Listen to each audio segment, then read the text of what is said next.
Hi, it's Michelle. I'm so excited you stopped by. This video is for people who are interested in elevating their life, and especially for people who are highly sensitive.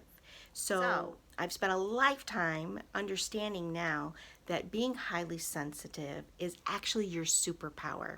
It's your superpower because when you can feel feelings so deeply and then you learn how to turn the dial from your emotional set point in that moment to something that feels better, you now have so much capability of creating the most epic, amazing life for yourself because you're learning how to use your superpower. So that's what this is all about. This is what I want to talk about all the time to people. And it works for everyone. You don't have to be highly sensitive. But I find that group of individuals who consider themselves that sometimes really feel kind of lost because they feel like they're picking up everybody else's emotions. And what I'm here to teach you is that you get to choose what you're feeling every moment. And even if you've walked through something and it feels very emotionally triggering to you, that in that moment you do have a choice. That's how powerful we are as humans. But we have been conditioned to believe that the outside world dictates what we feel inside. So what you're experiencing today impacts your tomorrows. So for somebody who's highly sensitive, you want to make sure that you're constantly checking in with yourself about what it is that you're experiencing in the moment. And it doesn't matter if it's somebody else's emotion or not. All you have to do is dictate to yourself whether this is something that you want to feel or not. So, what happens for a lot of people who are highly sensitive and really have this kind of, it's easy to go into this victimhood. So, I'm going to be quite, I guess, blunt about that we have to stop that victimhood. The victimhood has to stop that we are so sensitive that we have to cocoon ourselves. When in reality, what you're going to start to learn with your superpowers, just like all of them that you've ever seen on TV or read in the comic books, once you learn that you can not only cloak yourself from anything, but that when you choose to check in with yourself, that it doesn't matter if it's yours or somebody else's, you're going to dictate what it is that you're going to feel in the minute. And why is that important? Because we already know, quantum physics is already showing us that within our reality, our emotions are the dictator for what we're creating in our lives. It's what's bringing in all of these opportunities for ourselves. So if we're spending more time in feelings that don't feel so good, we're going to keep experiencing. It's the old saying of somebody says, "Oh, I woke up on the wrong side of the bed." And then they're going to have a ton of evidence that they woke up on the wrong side of the bed. It's happened to all of us. But what I'm asking for the elevated aligners to understand is that this is radical, that you are going to start to dictate what you're feeling and how you're viewing things in your world. But it takes practice and it takes focus. We're lazy focusers. We're the people whom we will allow and be reactionary to everything instead of understanding that we have a choice. Why is this so important for me, for people to understand their superpowers? Why is it so important? It's so important because when people begin to practice feeling better, no matter what's going on in the outside world, is when the world begins to change.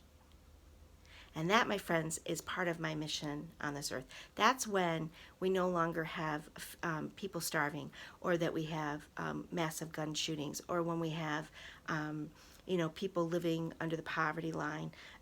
That stuff, that all dissipates, that all goes away. And we have an opportunity right now to elevate ourselves, and it's an internal job. You have to work on you before anything else can change. And so that's what we talk about all the time. That's what this is all about. So for your superpower this week is that you're going to learn about emotional check-ins, because emotional check-ins are everything. They are everything because we know that emotions are what creates our world. So, and that's been proven. You can read The Secret, you can read Law of Attraction. There's so many books about Law of Attraction out there. And you don't even have to believe in the law of attraction. It just kind of is like the law of gravity. It is, and you can call it whatever you want. But the premise of all of this is understanding that when you can tune your own frequency, your own dial into things that are lighter and brighter, things begin to shift dramatically for you. Your life can shift very, very, very quickly and dramatically the more that you play with us. And that is a guarantee. There isn't anything in my life that looks the same as it did 3 months ago. And I could say that probably every 3 months that it looks so drastically different. And so this is what we need to impart and support one another. So today I'm going to just take a few moments to talk about one emotional group. So I've spent a lifetime studying emotions. That's what my degree was, in psychology and social work.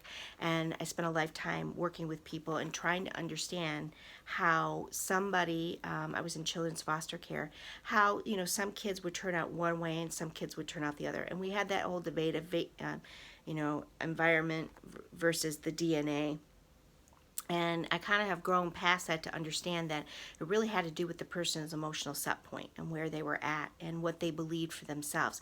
Because your emotions come from your thoughts and your beliefs, right? So it's always your thoughts and your beliefs are impacted by your emotions. So when you can learn to check in, which means set your alarm for every hour that you're awake. I mean, do this dramatically. Don't do this little by little. Do your check-ins, and when you have that alarm go off, all you need to do is simply ask yourself, you're going to take a nice deep breath in, and you're going to take a deep breath out, and you're going to say, what am I feeling right now? And for some of you, the group may be here: contentment, stagnant, boredom, and neutral. People spend a lot of time in this space in our society because this is the space in which we feel like we're in control of not allowing anything negative to come in, right? The other thing I want you to understand and recognize as we continue to go forward with all this is that no emotion is bad. All emotions are valid. Every emotion matters, is how I like to say it. All emotions matter. So it's understanding that you are in control of the emotions that matter and that you get to use your superpower to emotionally give yourself a new set point. So the contentment and being stagnant or bored or being neutral, the reason why those are so important to become aware of during your emotional check-ins is because you have a choice in that moment. This is an easy group to move from into something that feels lighter and brighter. But it also is the group of feelings that when you're sitting in it, you can also, whatever goes by first, whatever emotion goes by first, it's kind of like a squirrel. Whatever goes by first, that's what you're going to gravitate towards when you are sitting in here for a few moments, right?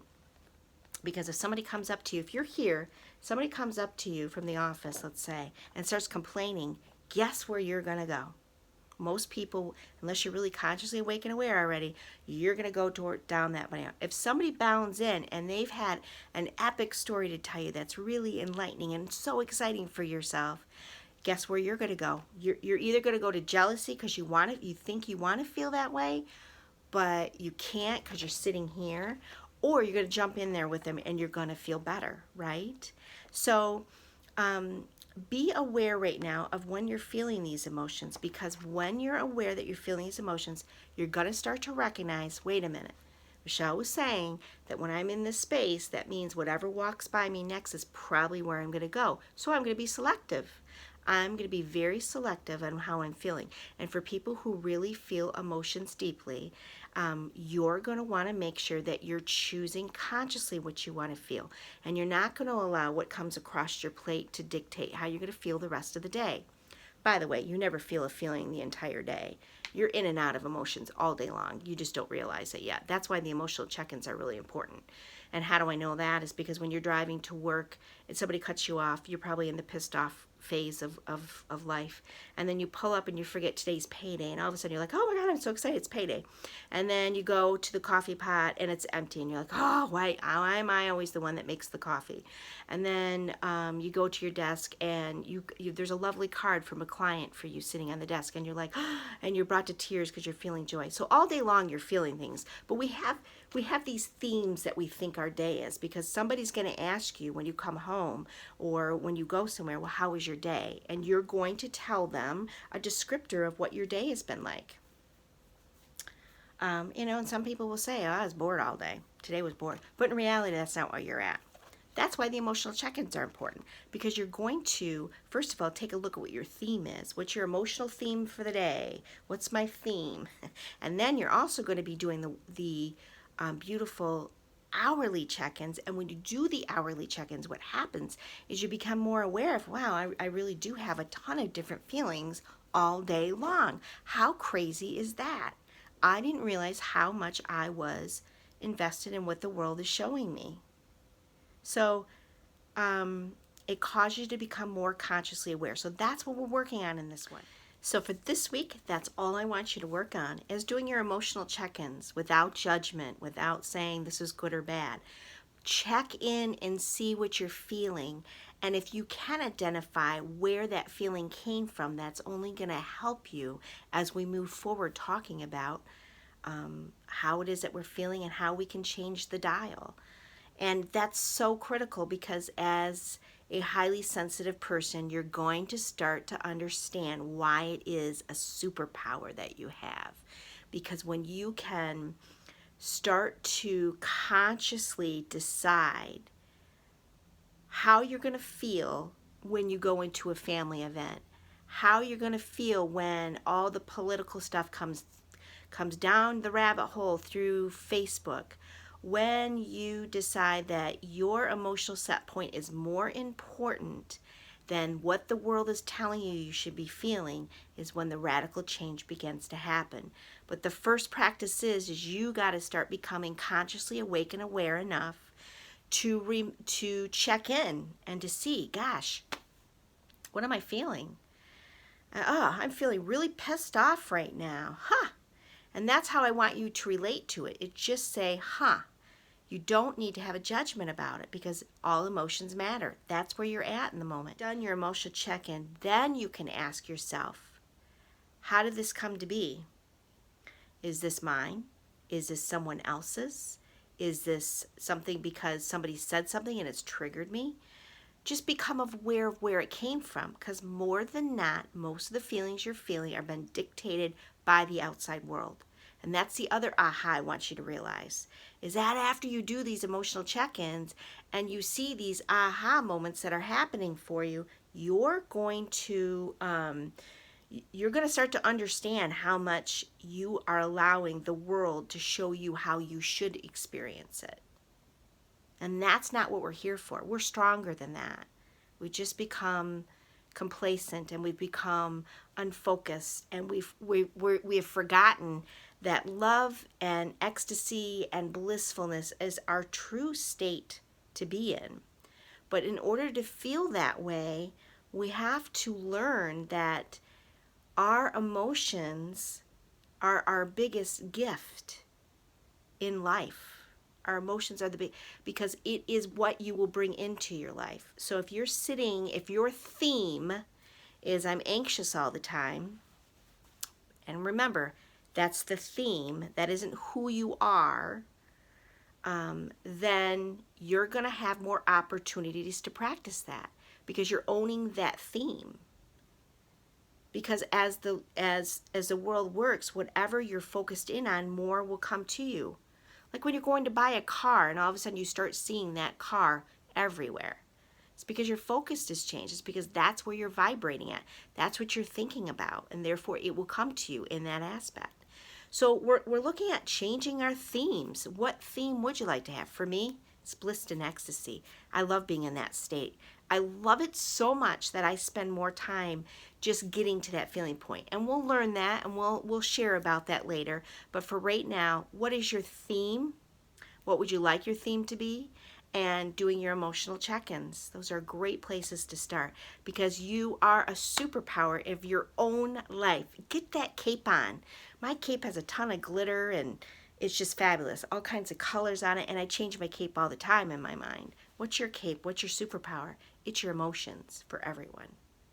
So until next time, Elevated Aligners, do your emotional check-ins, and be mindful of where they came from. Are they yours, or are they something from the outside world? And then when we come back, we'll talk a little bit more about what we do when things don't feel good. How do I turn the dial even faster? Many, many blessings to you all. Talk soon.